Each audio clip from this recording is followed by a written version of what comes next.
It's okay to care. It's not terrible to say, I care. You're not going to cry necessarily, but the heart, people decide with the heart. And if the heart says they're not caring, the brain already says, I'm not going to do it. Mm-hmm. There's got to be this sense of together we can. And so each one of them developed a story about how, and it's storytelling, about how we were going to manage this monster. Now, it's true, New Zealand had borders and boundaries you can manage. And it's pretty homogeneous, and, the size of the population is quite manageable. On the other hand, they've gone down to nothing. Hong Kong saw it coming. The doctor in Hong Kong, who the expert on bad viruses, saw what was beginning to happen and immediately alerted Hong Kong, even when they were going through the riots. They were already wearing masks. Right. And there was a whole understanding of what this could be.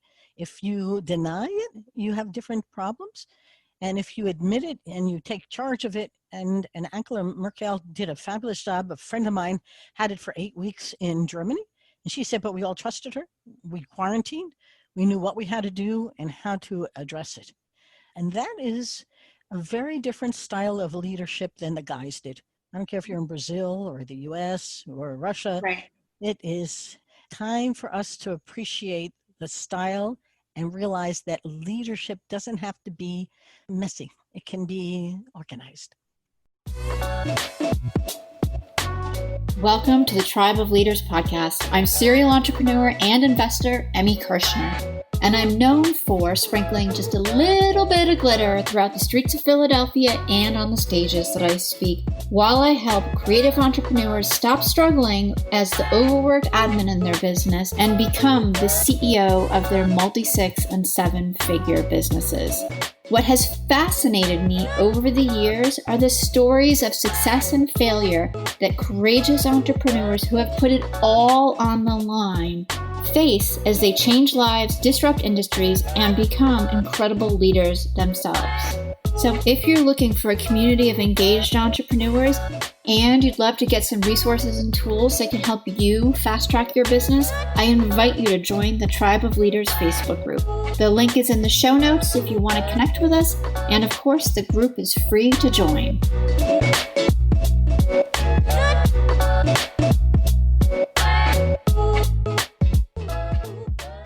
Hey, everybody. I am so super excited for every episode, but this one in particular, because I have somebody that I have just met and we've just been connecting, and it is probably going to be one of the most fun episodes we've had and the most dynamic episodes, because with me today is Andrea Simon. She is an author and the CEO and founder of Simon Associates Management Consultants, and she is a corporate anthropologist.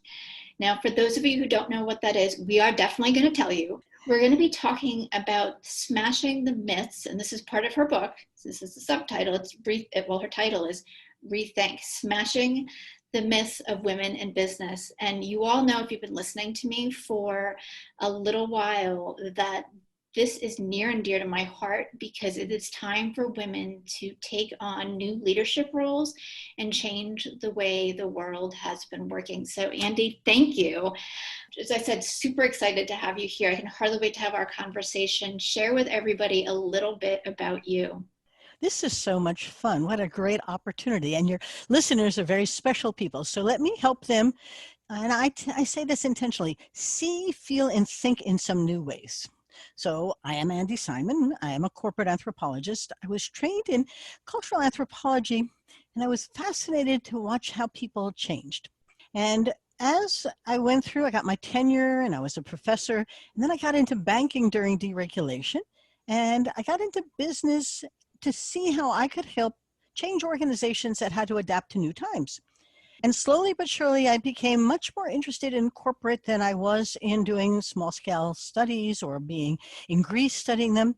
An anthropologist brings to us an understanding of how to step out of a culture and watch what's happening, listen to people and listen to their stories, and begin to understand how they are actually living their lives, the culture and values and beliefs that they have, the shared stories that really make their communities come together, and begin to understand what that means for them, how they are adapting and evolving.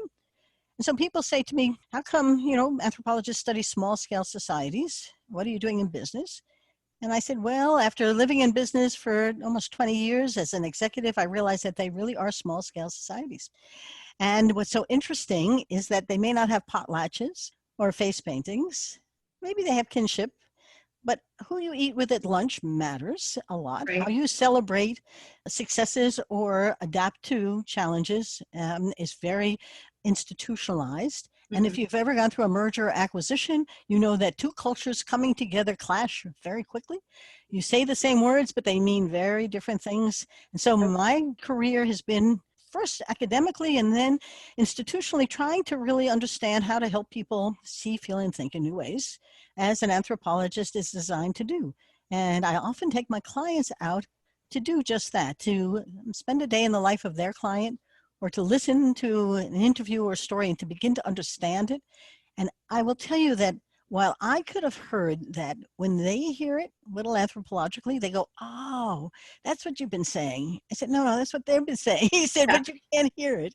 So my book, you were so kind to reference On the Brink, a fresh lens to take your business to new heights, I wrote with 7.5 of case studies of clients of ours, all of whom hired us because they were stuck or stalled and had to change. And I must tell you that often the way forward was all around them. They just didn't see it. And then we sort of shook them up a little bit and said, oh, and they said, oh, please. So that's a little bit of my story. Which I think is so fascinating because, from the standpoint of being a corporate anthropologist, this plays, and what you've just said, it applies to, I think, every business, no matter how big or how small they are. There's a culture, there's a family unit, there's a society within each group. And having a very long time ago, but still it being fresh in my memory of one merger that I was a part of, it was two organizations who had been adversarial their entire existence, that there was no longer a marketplace for, and everybody getting dumped into one building. And even though we were all intermixed, it was very challenging because we were all in our corner ready for a fight. Yes. And it was not handled, I think, in a way that was really beneficial for us, where there was no meeting of the minds. Well, this is always so interesting because humans form groups and the groups protect each other from the outsider. Now, the outsider is not a friend. Even when you then merge two together, unless if you really understand the different cultures and how to begin to bridge those changes, everybody believes their culture is sacred and they are the hero in their own story. And now you've taken two and you've pushed them together and you want them to become a new, but they don't know what that new is and they haven't built the new, and the old was perfectly fine even if it wasn't. And the sacredness of it is fascinating because it's almost a religious belief that what you did before was perfect even when it wasn't. But we are so clever at creating boundaries and barriers and going to battle over things that may have no meaning at all. But if you handle it really well, you can take two and merge them carefully and create something new. But it requires a little finesse and a great deal of understanding about what human behavior is all about, which is why anthropology becomes a real tool. And we love and hate mergers and acquisitions because we've watched too many of them and it's very painful, just as you described. Yeah, it was very interesting. And the funny thing too for me was that I ended up having to share an office space with the adversary, and we actually very quickly became really good friends. And that does happen and happens often. You Yeah. just have to sit them in the same place and let them get to know each other. Yeah, and that was the case. Like, we were in this large cubicle that it was Yes. either we worked together, and made it happen and kind of let go of the exterior stuff, or we weren't going to get anything done. And both of us were more mission driven than Well, it's adversarial. important, but the leader and leadership is so important in all of this.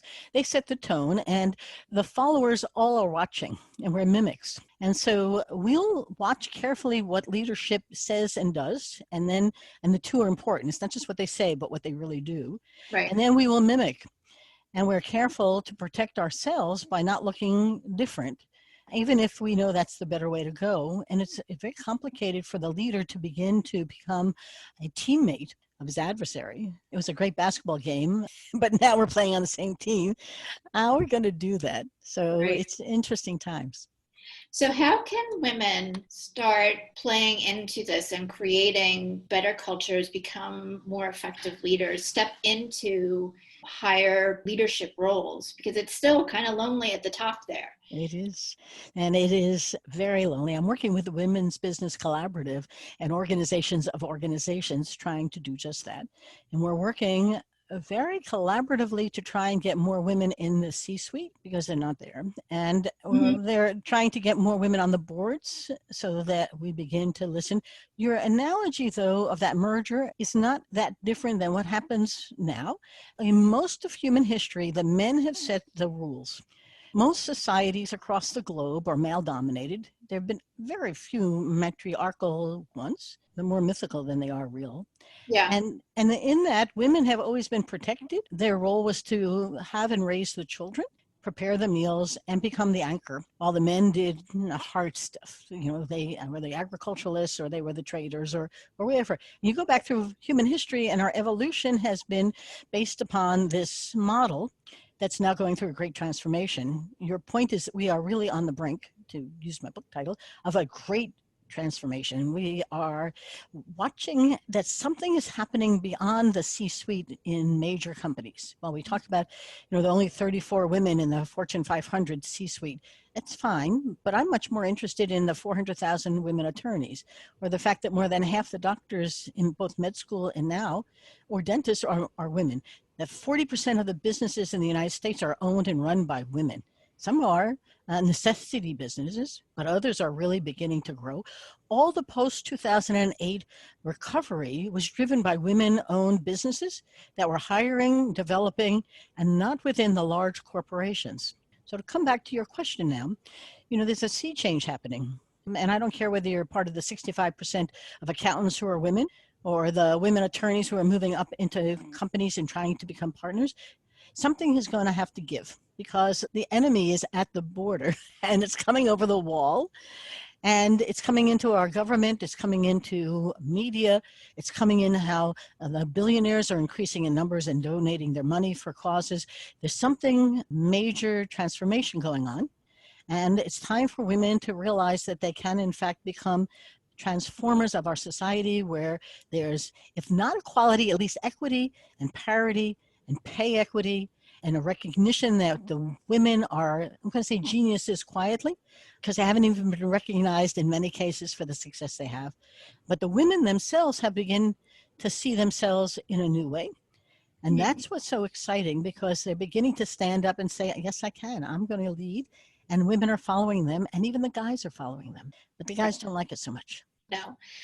No, because I think it's a changing of the tide where we've been, whether you want to call it left, right, whatever, we've been all the way on one end of the scale, and to be truly effective and sustainable, it's really coming into center. And that's where the most people can flourish and grow and be prosperous. And in that prosperity, the research is fascinating. The more women you have in your C-suite, the better your financial growth is. Right. You would think that would be an aha moment for the guys running companies that aren't doing so well. Like, maybe we need some fresh stuff. Yeah. And the other thing I watched as I wrote my book, Rethink, Smashing the Myths of Women in Business, I brought in 10 women who I either knew or was introduced to, who are doing dramatically fascinating things. They're not the Sheryl Sandbergs, they're just women. They're good role models for everybody else. But several of them have been brought in to save companies that were being run by men not so well.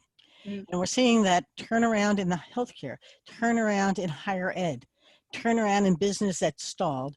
And there's something going on that's quite fascinating, as if the boards are recognizing that the woman can bring a fresh perspective, different skills, and leads differently.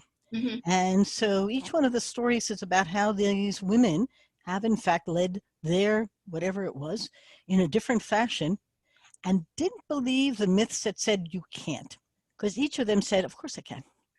What do you think the difference is for those women who are saying, of course I can, instead of letting the barriers, the glass ceiling, or whatever else you want to call it, stop them? Interesting question. That's a very cool question. The sample of 10 is in 10,000, but there is a pattern in their stories. Remember, humans live their stories. It's an illusion that we create in our brain about reality. Right. So as I listened to their stories and captured them, there was a recurring theme. A, there was purpose. B, there was passion. B, there was, in many cases, men mentors, interesting enough, because these are some of the women are in their 70s, 60s, 50s, 40s. I got them in all age groups. And in many cases, there weren't women to mentor them.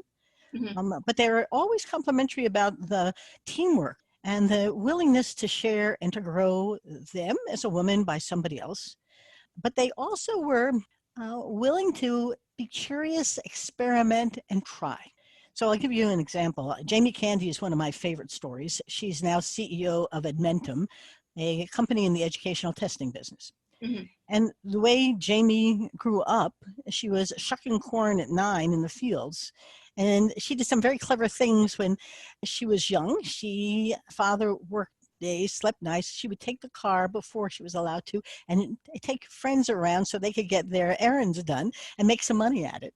She took the food one day and created a restaurant. She knew what she wanted to do, which was to be in business. And her whole story was about trying different businesses as she grew her skills, but learning all the way through by doing different things within the same company and never getting locked into a box. And Jamie's approach to leadership is very collaborative. So when she went into this company, it's our second time there, she went out to the customers to listen to their stories about what they needed. They were all in the education field, and listen to her folk stories about how they served them. And the disconnect, she said, was profound, as if the customers had a whole set of needs and the staff were doing a whole different thing, and they weren't really aligned at all with getting the same thing done. Right. And then she said, and so we come up with a plan, and she said, I only focus on 3 things during the year. It's very collaborative, but I focus on those 3 things because that's the foundation for the growth for the next year. And as she articulated her approach, you knew that she had a long history of learning different things in a company, understood what the whole ecosystem was like, and led not by command and control, but by enabling, empowering, training, teamwork, whole different culture. And it worked. And a company that had 3 years of no growth in nine months was already growing again. Wow. Yes. And there's lots of Jamie Candy in her Jamie Candy story, but I love her. Another one was Stephanie Breedlove. She was at Accenture and realized that her nanny needed the taxes paid. And she began to see that there was an unmet need. I love Blue Oceans. That many women were hiring nannies for the kids or caregivers and had no way of paying taxes or doing things. So she began to create a company to be in the nanny tax business. And finally, she said to her parents, her husband was right on board, that she was going to leave Accenture and start a startup. And they all said, oh, don't. It'll never work. The entrepreneur's dilemma, it won't work. It'll never work. Well, then she turned it into a multi-million-dollar business. She sold to care.com for over 50 million, and she's living happily ever after. It took 20 years, but she built a culture, and the recurring theme, she built a culture that was focused on the customer. And that was there's a consistency in each of the stories. It's not about us and what we do, it's about them and what they need and how we get aligned with it. And so I was fascinated because none of them were bragging about how they did it or what they did it, but how collaboratively they did it with and for customers. And so the 10 women in there, and I'm in there too, but it's different, but they all talk about this outside in. It's not what they were doing, it's what people needed. And it wasn't their staff being good or bad, it was how they can align them. And there's something very exciting when you listen to them, because to your question about what allowed them to do it, they never saw a hurdle that they couldn't leap over. Even if there was a brick wall, the African-American story in there about Delora Tyler is about a brick wall. And she was working at the Detroit News, and she would speak at meetings to realize nobody would talk to her or listen to her. And so after doing really well, she left, formed her own company, First Media Group, and made it a very successful marketing agency in the Detroit, Michigan area. I actually hired her when I was at Hurley Medical Center as a consultant. But she said, the guys just didn't listen. So I went out and did it to myself, and everybody else said, of course you can't, and I can. And there's this kind of defiance. But in any event, I find it exciting because I think women are ready to defy the myths that say you can't. I totally agree. And those are great stories. I love them because they apply to all areas of business, just not just big corporate, but even tiny little entrepreneurs. Yes.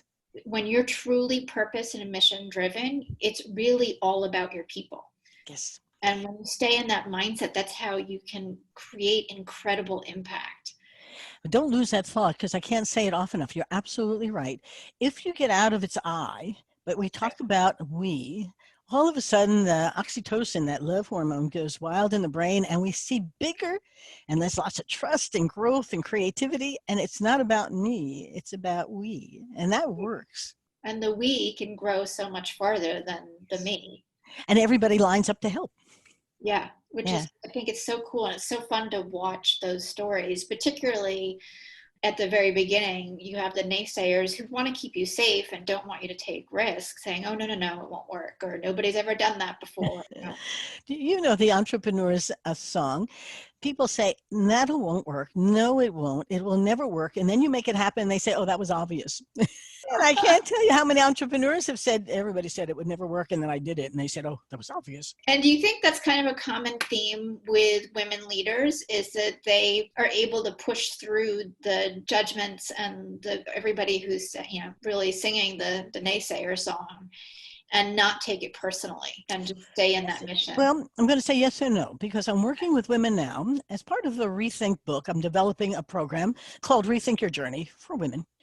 And some of the women I'm meeting now I've got 10 women who are going to work with me on co-creating this. I'm a big co-creator. They aren't all pushing through. They've hit a point, and they can't quite figure out what comes next. So the women who I mentioned and I researched had been able to push through. They had all reached some kind of a friction point and were able to get to the next stage. But not all women can alone. Mm-hmm. And part of it is the fear of the unknown. The brain Right. doesn't like that. Part of it is being financially dependent on themselves. They don't always have somebody else. But also the confidence. Some of them have become very successful CPAs, MBAs, engineers, and yet it's not sufficient. Necessary, but not enough. And as I work with them, they all say the same thing. I need hope and a handle. I need someone to give me a hand, and I need the hope that I can get to the next stage. They can, but I'm hoping the program, both virtually and with in-person coaching support, can help women rethink their career and their life and their journey, because that's what's so exciting. Yeah, I love it. I want to shift gears just a little bit and talk about how women are showing great leadership in the pandemic now and really stepping up and coming forward. And how do they lead, and why has it worked in certain countries like Germany and New Zealand and the Netherlands? And what are they doing differently? Great question. It's very interesting because there are two sides to this question. First, of the naysayers who said, oh, they had an island, or though they had something about the environment in which they were in. Well, at some point, people are going to say they were just good leaders. They were women who saw a solution to this in a different fashion. So what do we see? First is a decisiveness. They didn't bury this. They knew exactly what it was. Secondly, there was trust among the population that they were being honest, and it was a we. If we are going to master this, we are going to have to do something. Mm-hmm. Is it a prime minister of the Netherlands? I can't remember her name. Actually had television time with kids to explain to them how we were going to have to master this, trying to really be caring.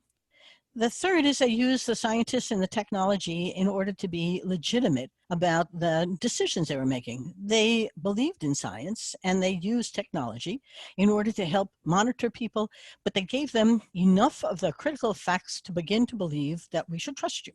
They weren't, and when they didn't know, they said so. It's okay. Right? And then the last part was that the caring. It's okay to care. It's not terrible to say, I care, You're not going to cry necessarily, but the heart, people decide with the heart. And if the heart says they're not caring, the brain already says, I'm not going to do it. Mm-hmm. There's got to be this sense of together we can. And so each one of them developed a story about how, and it's storytelling, about how we were going to manage this monster. Now, it's true, New Zealand had borders and boundaries you can manage. And it's pretty homogeneous, and, the size of the population is quite manageable. On the other hand, they've gone down to nothing. Hong Kong saw it coming. The doctor in Hong Kong, who is the expert on bad viruses, saw what was beginning to happen and immediately alerted Hong Kong, even when they were going through the riots. They were already wearing masks. Right. And there was a whole understanding of what this could be. If you deny it, you have different problems. And if you admit it and you take charge of it, and Angela Merkel did a fabulous job. A friend of mine had it for 8 weeks in Germany. And she said, but we all trusted her. We quarantined. We knew what we had to do and how to address it. And that is a very different style of leadership than the guys did. I don't care if you're in Brazil or the US or Russia. Right. It is time for us to appreciate the style and realize that leadership doesn't have to be messy. It can be organized. And it seems collaborative to me. Very much so. Right? Like there was an honesty, there was an empathy, there was an emotional story being shared along with the knowledge and like, hey, this is what we know right now. And people bought in because of that trust, but because they want to collaborate, where in other places, I think it's been every man for, or every woman from, for him or herself. And then we're all working as just little islands. I'm going to worry about me, not I, or I'm going to worry about I, not we. Right. The guy who I admire is Andrew Cuomo. Right. It required enormous strength. And there are people I know who didn't like him or like what he was doing, and he made some mistakes. But boy, I believed him. We watched the numbers. We saw how it soared and how he brought it down. And Right. even now, the other day on the Staten Island ferry, I think it was, a couple got on and refused to put on masks. And the other people on the boat insisted that they put on masks. And the captain said, we cannot leave without you in masks. And they finally called the police, and they applauded the police who handcuffed them and took them off the boat. We need to take care of each other. Yeah, absolutely. And that may seem, I don't know, shocking or upsetting, but it is, because we're putting each other at risk. Yes. And while I would like to see everything come to an end as soon as possible, it's let's be smart. Yes. I heard somebody from Singapore say, we wear a mask to take care of you. Mm-hmm. So that we don't spread something to you. This kind of, you talked about empathy. This is, I feel your concern. I'm caring for you. Right. I don't think that's so bad, do you? I love that. And thank you for sharing that perspective, because I think it is the way, fingers crossed, I think that's the way the world is now starting to see where we can up level essentially and how we run governments in, as I said, a more collaborative environment. With more caring for others. Yeah. I would love to talk about a little bit too about your podcast. Okay, let's see. I launched my podcast. Everything has history to it. The Origin Myth. I actually won an award for it, and my publicist said you need to start a podcast. Now, I was on some podcasts. They were nowhere near as interesting or lovely as ours right now. I'm talking to you. Too many of them had 3 questions, asked me the questions, said goodbye, and that was the end. And I said, well, I can do better than that. Now, this is 230 podcast episodes ago. So I didn't know it was an early entry, but at the time, I sort of started to find friends and family and say, we have a story. The whole point of On the Brink is to help people change. They don't know how to. They really don't know what the skills they are that they need to do. How do you see things through a fresh lens? What could a little anthropology do to help them? And with that as the framework for it, I started to bring people on who could help you see, feel, and think in new ways. The way we decide is through the eyes and the heart. So I have to see it, I have to feel it, and then I can think about it, and then I'll do it. And so while podcasts are audio, I've started to put my videos up as well, because some people want multimedia. They want to see it. They want to see the person speaking. But most people drive along in the car, take a hike, and are listening to the podcast. My podcast guru says I have between 130, 150,000 monthly listeners. I'm not quite sure. But I get them from across the globe. I get emails from across the globe, people suggesting people they want to hear from. It's a very engaging and business developing process. And I find that I do it without monetizing it. I have no interest in getting advertisers on, at least not now. I do it for the joy of sharing. And it gives me a platform where we can help others. And when I had one person who did a podcast and sent me a note, I just picked up a new client. And so there's a magic to it that's trusting and honest. And it's not quite an advertorial, but it is about allowing other people to find you who might not otherwise. And so that's my podcast purpose. How about yours? I am fascinated, and this is what I love being able to interview everybody with totally different backgrounds, different stories, different missions. I am fascinated by the story of leadership and how people have changed, shifted, evolved, have taken completely different directions in fulfilling their mission and their purpose, and being able to share that with my audience, because I think it's, whether you're in corporate or you're growing your own business, it's really easy to feel like you're isolated and you're the only one experiencing X. And I want people to know that they're not alone. Yep. Yeah. I love the title. The Tribe of Leaders is a great title. And Thank it you. is a tribe. I love belonging to it. So it's sort of an honor to be part of your podcast community. And we should have a lunch at some time, for a Zoom lunch for all your podcast leaders to share. We should definitely do that. There's so much that can come out of this that's energizing. Mm-hmm. And to your point, we are soloists, and then sometimes a little community could be helpful. Yeah, absolutely. Because I think with community comes better ideas and better solutions. Yes. So awesome. This has been wonderful. Thank you so much. I'm so grateful for your time. Would you share with everybody where they can connect with you? And we'll definitely get your podcast link in the show notes as well. Perfect. The two websites, one is andisimon.com. That's A-N-D-I, Simon.com. That's where my book is, and the forthcoming book, and free downloads and a free chapter and so forth. And then, SimonAssociates.net is my business website. You can write to me at info@SimonAssociates.net. Gets right to me. Mm-hmm. And you will put the rest of the material up there, but there's a contact form on both of the websites, and we love to hear from you. It's so much fun to get echoes back, even as a little note that says, that was fun. Yeah, absolutely. So all of Andi's contact information will be in the show notes, along with a free chapter to her book, which I can hardly wait to read. And again, thank you so much. I'm truly grateful. This has been a lot of fun. If I could add one last thought. Of course, please do. The book comes out January 5th, but pre-orders are appreciated, and Amazon and Barnes & Noble always like them. So you can Google Rethink with Andi Simon, it's A-N-D-I, and it should come up right there, and it's ready for you to pre-order, and anxious to push this book out. It's very purposeful. The first book was very joyful, and this one has real purpose to it. I want to help women see, feel, and think in new ways so they can become the great leaders and women they want to be.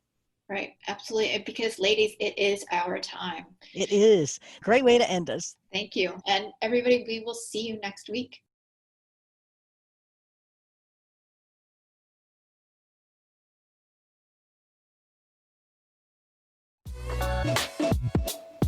Thank you so much for being a listener of the Tribe of Leaders podcast. I am so grateful for each and every episode that you tune in and listen to. And I hope that you get a ton of value that you can implement starting today. And I do have just a quick favor. If you wouldn't mind hopping on to wherever it is that you listen to podcasts and leave us a rating and review, it would help us tremendously so that the Tribe of Leaders podcast can be found more easily and help inspire other entrepreneurial leaders.